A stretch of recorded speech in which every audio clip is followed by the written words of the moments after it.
चालाक हाथी। एक जंगल में एक बड़ा हाथी रहता था। इस हाथी का नाम हिरण्य था। हिरण्य बहुत बुद्धिमान था और उसकी सोचने की क्षमता में बहुत कुछ अद्भुत था। एक दिन जंगल में अचानक से अफसोस की आवाज आने लगी। हिरण्य ने देखा कि एक शिकारी बंदर एक जाल में फंसा हुआ था। हिरण्य ने तुरंत होशियारी से सोचा, अगर मैं सीधे उसके पास जाऊंगा तो शिकारी मुझे भी पकड़ लेगा। मुझे कुछ और सोचना होगा। हिरण्य ने फिर सोचा कि उसे एक चालाकीपूर्ण योजना बनानी पड़ेगी।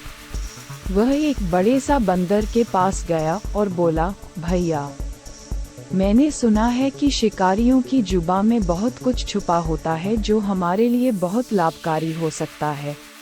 बंदर ने उससे पूछा, क्या है वह छुपा हुआ? हिरण्य ने मुंह में एक लकड़ी का टुकड़ा लिया और बंदर के सामने रखा।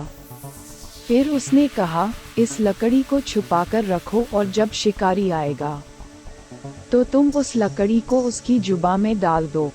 फिर जब उसकी जुबान में ये टुकड़ा फंसेगा तो तुम उसकी बातों को सुन पाओगे।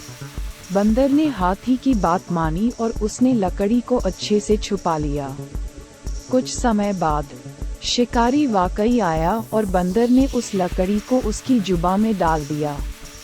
शिकारी को बहुत हैरानी हुई कि इतने सारे बंदर कैसे एक साथ आ गए हैं।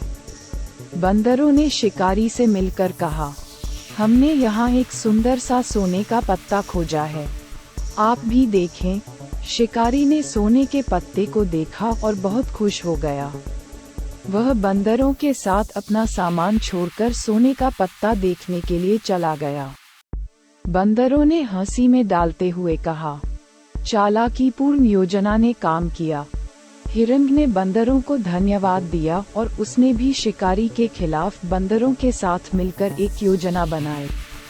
इससे हाथी, बंदर और जंगल के सभी जीवों को बहुत लाभ हुआ और जंगल में सुकून बना रहा। तथापि बुद्धिमानी और सामर्थ्य के साथ किसी भी समस्या का हल निकाला जा सकता है।